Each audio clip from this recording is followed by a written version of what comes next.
dia, graça e paz. Louvado seja Deus, que nos fez no amor de Cristo para vivermos mais um dia para o louvor da sua glória. Obrigado você que nos ouve nesta manhã. Programa Amanhecer com Deus, um programa da Igreja Presbiteriana Floresta de Governador Valadares.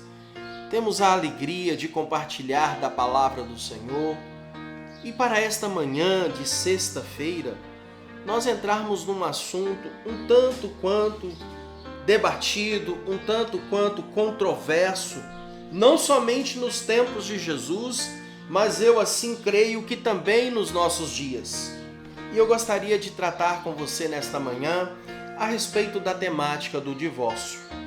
À luz do que está escrito no Evangelho de Mateus, capítulo 19, versículo 4 e versículo 5, a palavra de Deus assim nos diz: Não tendes lido que o Criador desde o princípio os fez homem e mulher? E disse: Por esta causa deixará o homem pai e mãe e se unirá à sua mulher, tornando-se os dois uma só carne? Permita-me lhe dizer algumas palavras nesta manhã. Veja bem, mais uma vez, os fariseus vieram até Jesus para testá-lo. De acordo com o evangelista Mateus, a pergunta deles foi esta: é permitido ao homem divorciar-se de sua mulher por qualquer motivo? Isso está no verso de número 3 do texto que nós acabamos de ler, no contexto logo mais acima. Foi uma pergunta teste sobre os fundamentos do divórcio e que tem profundo significado hoje. Mas essa era também uma questão antiga. No primeiro século antes de Cristo, os partidos farisaicos rivais, liderados pelo Ramido Shammai e pelo Rabino Hillel, respectivamente, eles debatiam essa mesma questão. Shammai era um conservador e defendia que o divórcio era permissível somente devido a uma série de ofensas de ordem sexual. Já Hillel, por sua vez, era indulgente e argumentava que o homem poderia se divorciar de sua mulher por causa das ofensas mais triviais, como uma discussão ou, no caso, que ela fosse uma má cozinheira. Queimou o feijão, pronto, está divorciado. Então os fariseus quiseram envolver Jesus nesse debate rabínico. De que lado Jesus estaria? De qual duas escolas rabínicas e de pensamentos Jesus estava? Jesus não deu aos fariseus uma resposta direta à pergunta deles sobre o divórcio. Antes, falou-lhes sobre o casamento. Jesus faz citar o que está escrito em Gênesis capítulo 1 e capítulo 2, chamando a atenção para dois fatos. Primeiro, a sexualidade humana é uma criação divina e o casamento, por sua vez, é uma instituição divina. Ele citou os textos de Gênesis 1, 27 e Gênesis 2, 24, atribuindo a Deus a autoria de ambos. O mesmo Criador que no princípio os fez homem e mulher, também disse: por esta razão o homem deixará pai e mãe e se unirá à sua mulher, e os dois se tornam uma só carne.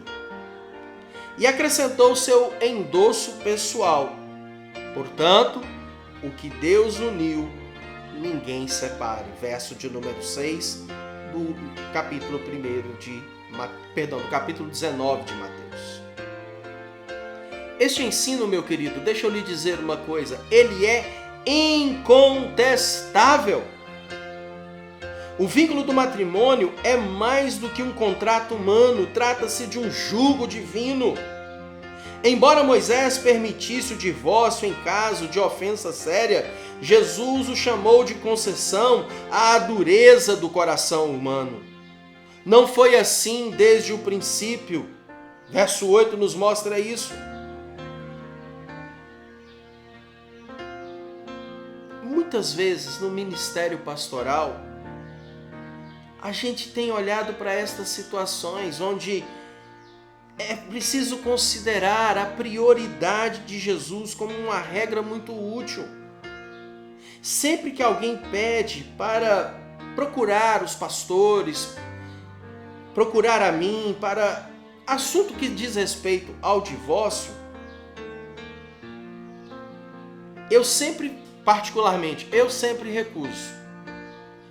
Quando as pessoas não querem conversar sobre o casamento e a reconciliação. A maioria das pessoas hoje, elas não buscam ajuda. A maioria dos casais hoje, elas simplesmente fazem um comunicado à liderança da igreja. Nós nos separamos. Nós nos divorciamos. A incompatibilidade do nosso pensar fez com que cada um decidisse seguir o seu próprio caminho. E a pergunta que eu faço é justamente esta. Esta é a vontade de Deus ou esta é a vontade dos homens? Porque até hoje eu não vi da boca de Deus, eu não vi escrito nenhum que diga que isto é a vontade do Senhor. Malaquias diz que Deus odeia o divórcio. Mas o problema é que é mais fácil abandonar o cônjuge do que dispor o coração a uma transformação. Não a transformação do outro, mas primeiro a sua própria transformação, para se tornar um instrumento de Deus e assim abençoar.